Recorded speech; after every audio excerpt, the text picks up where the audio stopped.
Hi, I hope you're well. My name is Chola, and I thank God for having another opportunity to meet you virtually, of course. And this is a continuation video from the first video that we did, and I'm hoping you learned one or two things that you're able to implement and you've started actually doing it, because they always say that a hill will remain to be a mountain if you don't start climbing it. Okay, so you need to start, you need to make that first step, and of course we are here to help you the best way we can, of course, and we are hoping that we will grow as time goes by, as we progress. Okay, so yeah, so straight to what we did last time, and we were looking at an income statement and your expenditure statement. I'm hoping you were able to do that, and you're able to know if you're operating on the negative side, or you're working, or you're at a balance, basically,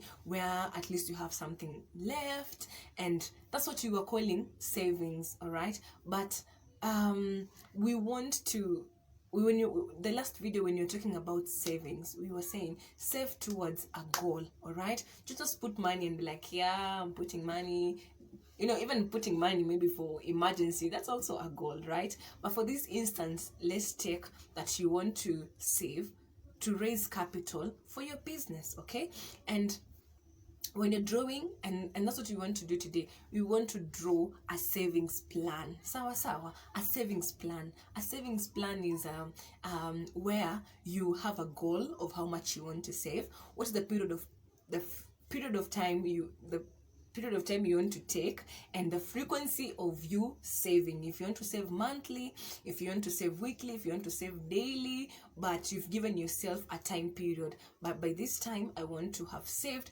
this much. Okay, so for example, we'll just use simple, easy numbers that we were able to remember, and also able to work off head. So let's say you want to save 5,000 Kenya shillings to start your business. Okay, so from the 5,000 Kenya shillings that you want to save, you look at, you understand your spending, you understand your income, so you know how much you're left with. So you also want to see how much are you able to afford to be putting if it's every day, if it's every week, if it's every month. So give yourself, don't strain again so much so that you're under pressure. But again, pressure is also good. It keeps you motivated. It keeps you, on your toes and wanting to achieve the same. So when you have a time frame, it helps you, it helps you stay focused. So for example, you want to raise 5,000 shillings and you want to do it in a span of 5 months. So unajiambia, by 5 months I want to have saved 5,000 Kenya shillings. Okay, so you can choose if you want to save monthly, if you want to save weekly, if you want to save daily, but still doesn't have to be 5 months. We're just using 5 months for easy calculations.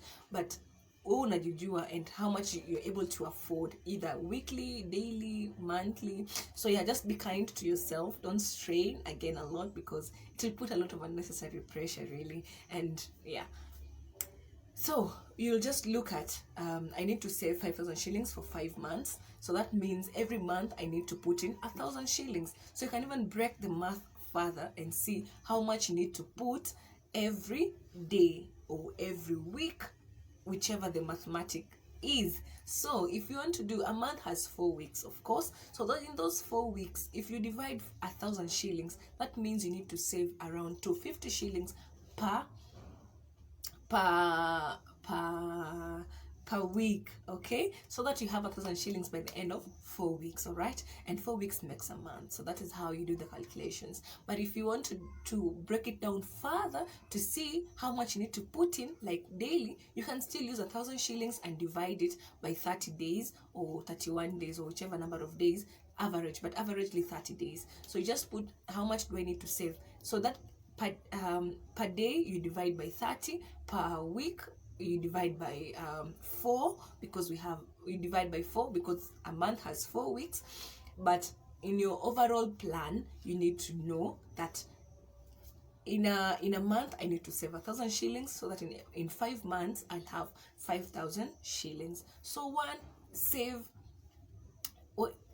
So basically all that is called a savings plan, all right? Because you're saving towards a goal, you've given yourself a time frame, and you've given your and you know the frequency to like how much you'd be giving or how much you'd be saving, if it's weekly, if it's daily, or if it's monthly. Sawa. So I hope that exercise goes well with you, and if you still have more questions, please don't shy from asking. Please ask. Okay, we are here to help you, we're here to mentor, and we are hoping it's going to be a success on you end. Sawa. So I got interesting feedbacks from the business ideas that I gave, which is, you know, they're doable and manageable. I'm hoping if you're able, if you took time to at least implement something, you're able to see that actually this thing is just doable, these things are just easy.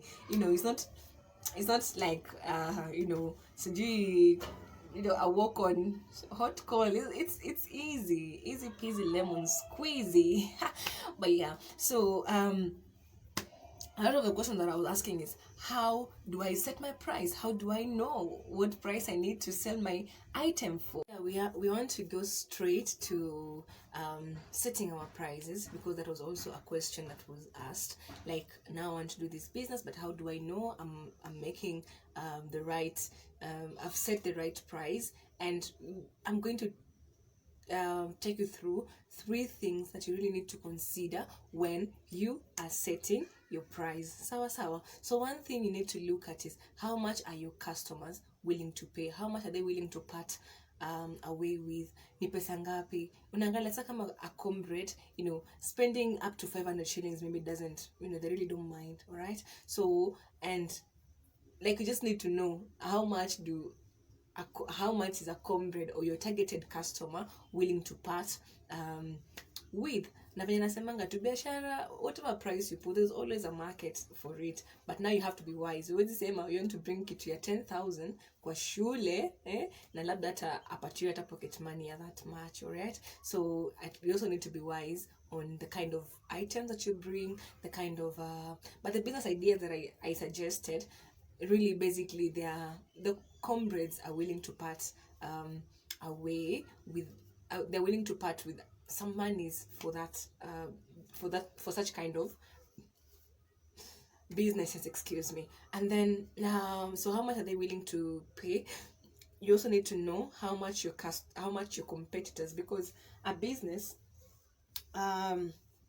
any business has competitors, really. You're not alone in the market. You can, like, hata kama sio unafanya hapo kwa shule, hata kama kuna mwingine anafanya kwa shule, but somewhere else there is somebody doing that kind of business. So you need to know who is the highest and the lowest. Sawa. You need to know mwenye anauza the highest anauza pesa ngapi, mwenye anauza the lowest anauza pesa ngapi. Sawa. So that you can know the range in which you can actually put your price. Like, where are you falling at, all right? But you also need to know, like, in terms of, you need to understand your costs, okay? You need to understand how much profit you want to make, okay? So you know the kind of price you also put, all right? Then the last thing is knowing your cost. You really have to know your cost. Some things I feel like we assume small shillings, kama hiyo pesa, kama tuseme umetumalisha mtu M-Pesa, hiyo pesa ya kutuma, hiyo pesa ya kutoa, you understand? So hizo zote ni cost that I feel like at times we overlook, all right? But even also on the cost side, it's divided further into 2 parts. We have variable cost and we have fixed cost. Fixed cost ni zile zenye aushindangi ukinunua kila time. Tuseme kama unauza like the mabuis, you only need like a container. So the container, you only buy it once, all right? So kama niseme ni container ya 200, you may know once, and it can last you for even like 1 year, all right? That's a fixed cost. Sawa.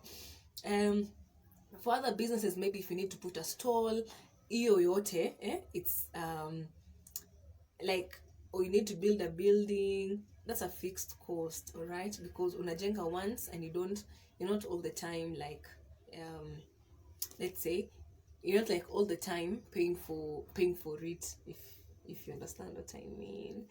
And then the variable cost are those costs that actually vary too, as the word itself. So maybe in terms of the raw materials, all right, and your labor, sawa sawa. So maybe utafeel kama saa nyingine una kama unataka kujiongezea salary, and I'll always say ensure you pay yourself. Hapo ndo hautajipata ukichukua pesa ya biashara ukitumia for your own personal use, because once you're paying yourself, unajua katika hii biashara najilipanga kama ni 500 per day, okay? So katika hii 500 per day ino pesa yenye if you have any personal use, any use for money, then that is where you get, that is pesa na budget nayo, si pesa biashara mzima yenye it comes back once you've done your sales, okay? So very careful that you put yourself a salary, all right, like the labor cost, all right?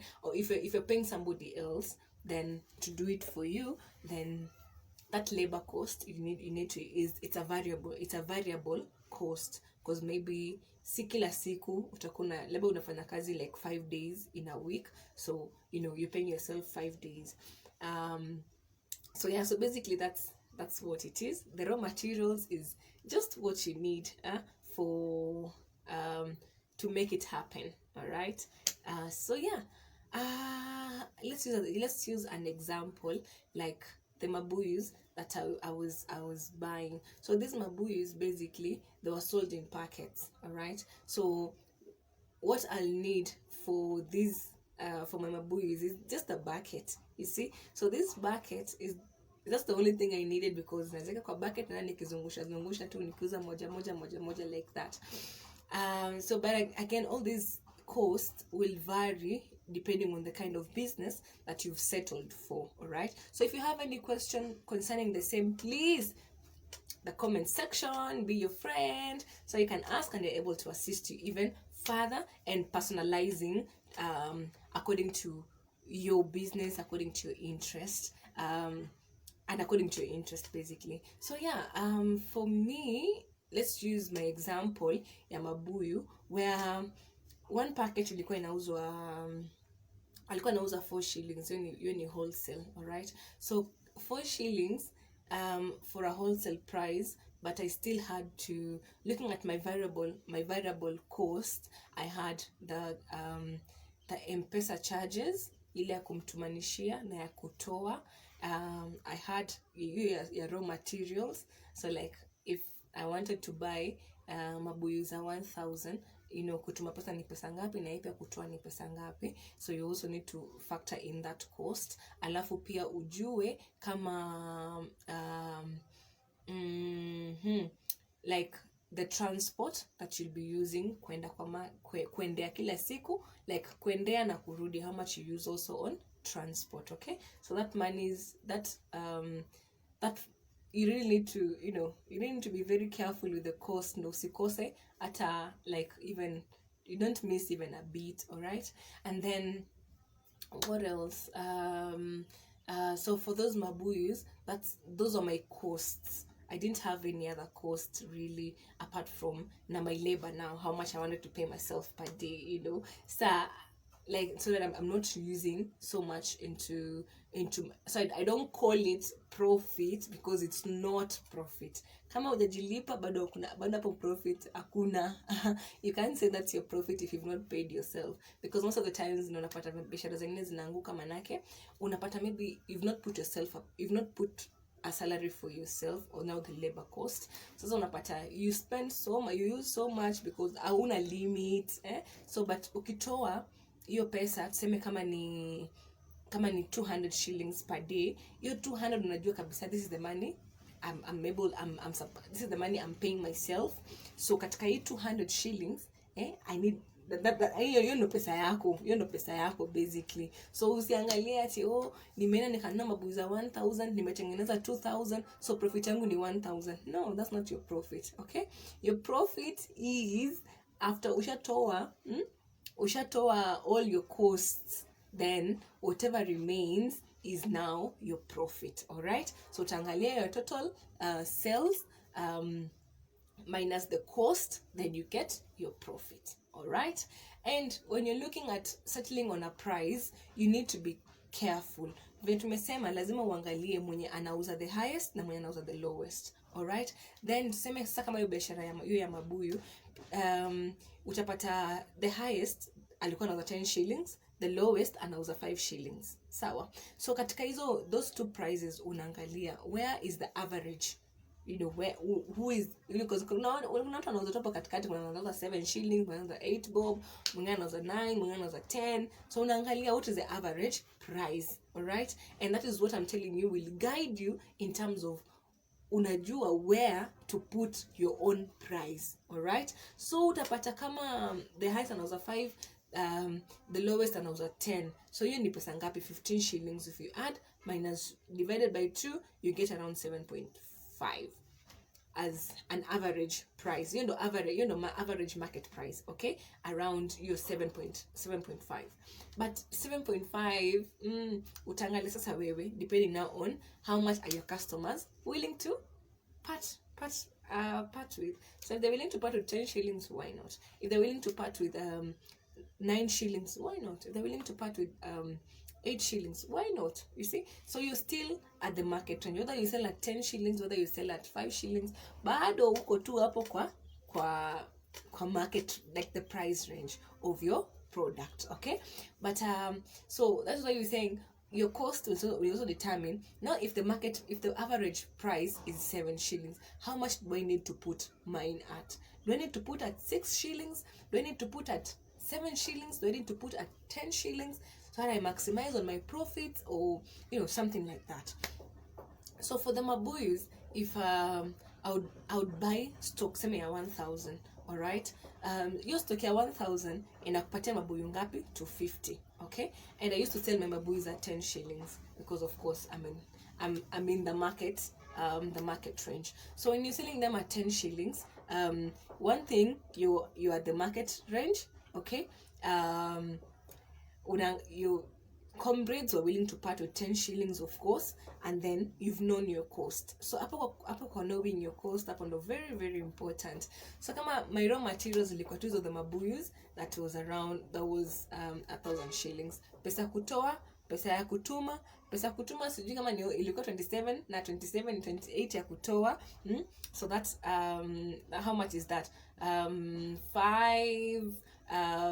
55. So that is 55 shillings. And then kutuma mzigo mpaka where I was from Mombasa was 300 shillings. So 300. So we have 1,000 plus 55 shillings plus 300 ya kutuma. Then transport from school to the bus station and back. Hiyo ni 50 kwenda, 50 kurudi, ni 100, okay? So hiyo naongeza na 100 shillings. So you have 1,000 plus 55 shillings M-Pesa charges, you have 300 ya kutuma mzigo, and then you have 100 ya kwenda kupick nini? Ya kwenda kupick mzigo yako. So hiyo yote ukiwork out unapata 1455, all right? And then unajiambia sasa katika hii, how much do I want to pay myself?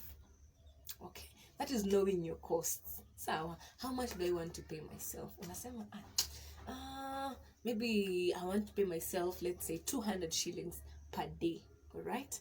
So 200 shillings per day, unaangalia 200 shillings per day, hiyo itakuwa pesa ngapi? Itakuwa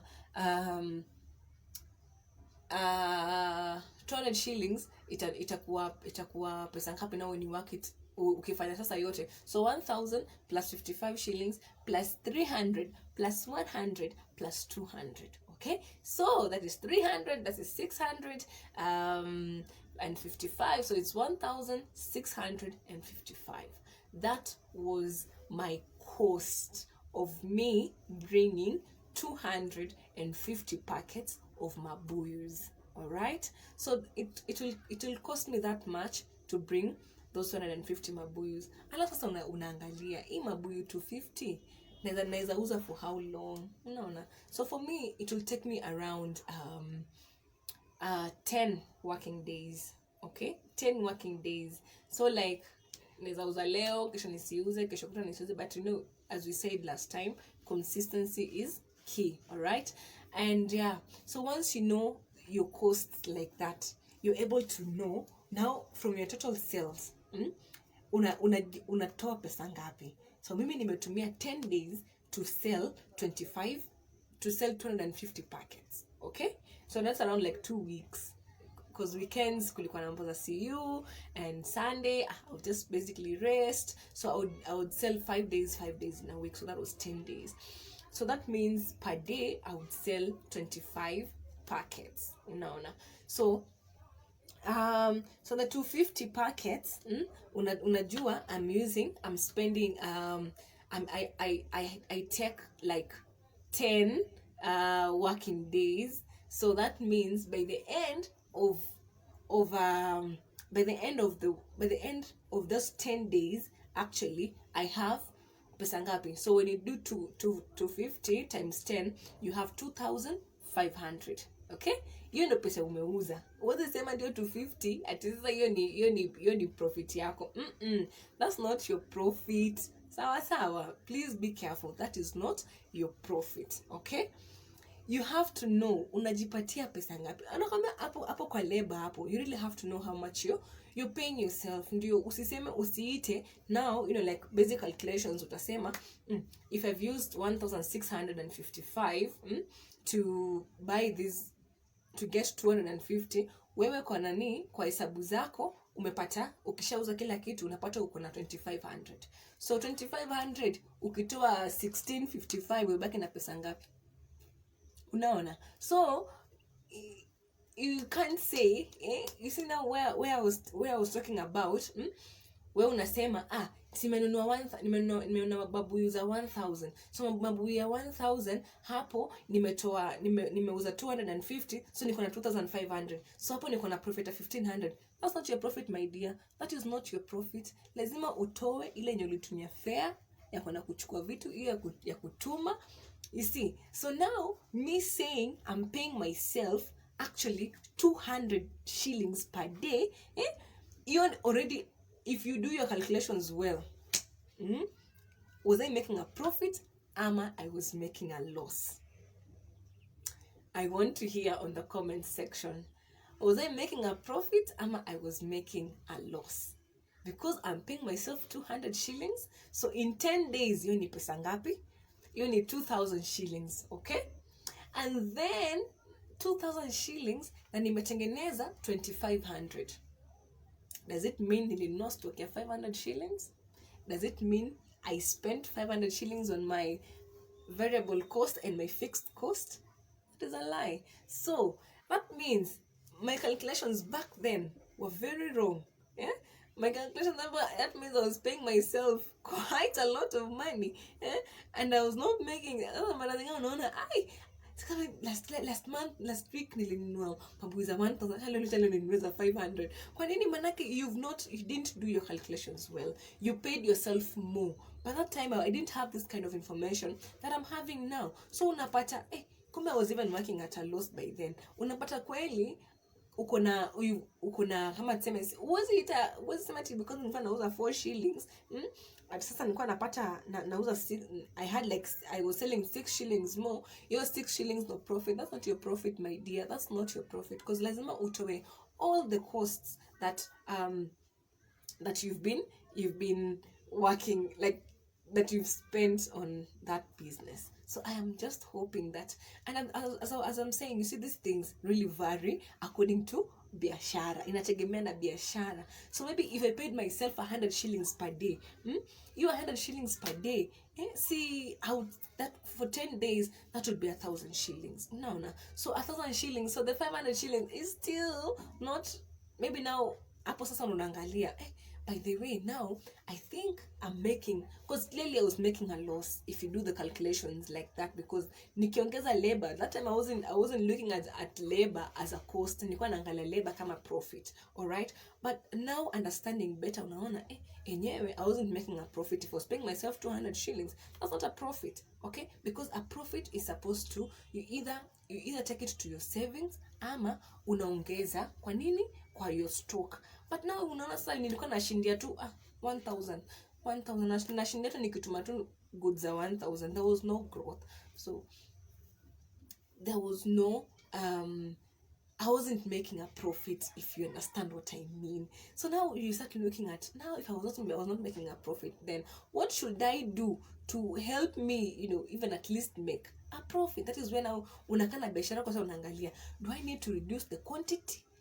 So that maybe kama the quantity was a lot, nipunguze so that I make more packets, ndio ukwe na more packets, maybe like 300 packets, ndio you break even once you've paid yourself.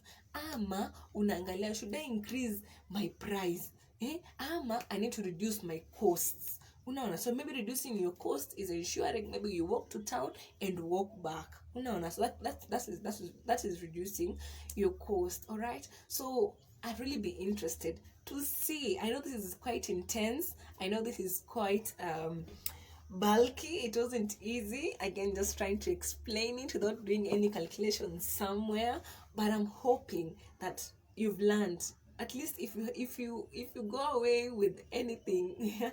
if you missed out on everything, please have this in mind, that your labor, your salary is not a profit. Okay, profit is what you remain with. And how do you calculate your profit? Of course, it's total sales minus total costs. Okay, so lazima, that's why nilikuwa nasema you need to understand your cost. Na lazima pia ujue hii biashara ninafanya, what is the average price and where can I put my price at, so that you're able to manage, you're able to cater for all your costs, you're able to cater for all your costs, and you're able to make a profit.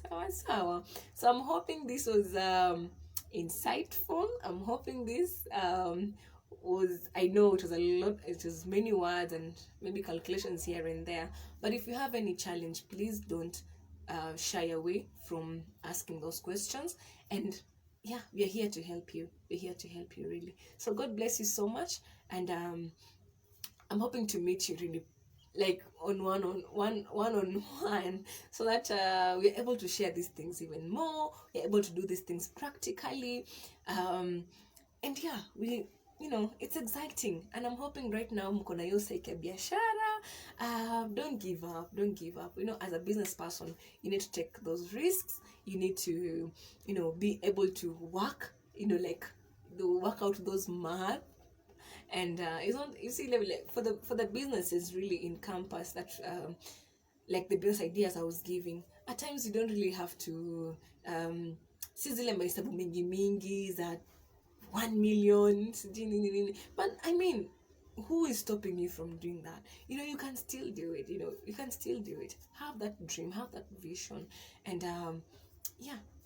And I know in all that, God is going to honor you with the same. And yeah, work hard. It pays. Usikae tu kupige tu mastori na marafiki zako. Sawa. So please talk to me, talk to Tabby on the comment section, and let's know how we can be of even further help to you. So yeah, I hope you enjoyed this, and God bless you so much, and enjoy and have fun in doing your business. Usiogope kufanya biashara. Fanya biashara and be independent. It always feels good to make your own money, being able to make a few financial decisions here and there. Yeah, it feels good. So I hope it motivates you enough to start. And as I said in the previous video, don't wait schools to open. Start at home. All right, start at home. And then there are those things that you can even do them at the comfort of your home. Kuz and jugu, those things are just, you can just do them outside. Selling porridge actually has money. Has money. Tabi can tell you when CU was selling porridge. It was a project, like we're selling porridge to buy some items. So that porridge is making a lot of money. Like it was bringing in some good money. Maybe not a lot of money, but some good money. So yeah, don't shy off. And it's from that small idea that grows into a big idea. Sawa. So start. I don't want to say start small, but start where you can. Okay, start where you can and grow, and God is going to bless your efforts. love you. Even if I'm not seeing you, oh God, how can you love me and you've not seen us? Yeah, but I still love you, and I value I value you so much, and I'm hoping that, yeah, you will implement, not just looking at the videos and just liking and saying, oh, this is a good video. No, please, changamkeni, sawa sawa. And we won't have all these issues that the youth are facing. But be wise, okay? Be wise, especially with your spending. Be wise. Of course, our God is unlimited, but and he supplies according to our it's a supply according to our needs, and it's okay according to his riches and glory. But don't take that for granted. Don't take advantage of the same. Just be mindful of the resources that are put in your hand, and be a good steward. Until next time, bye.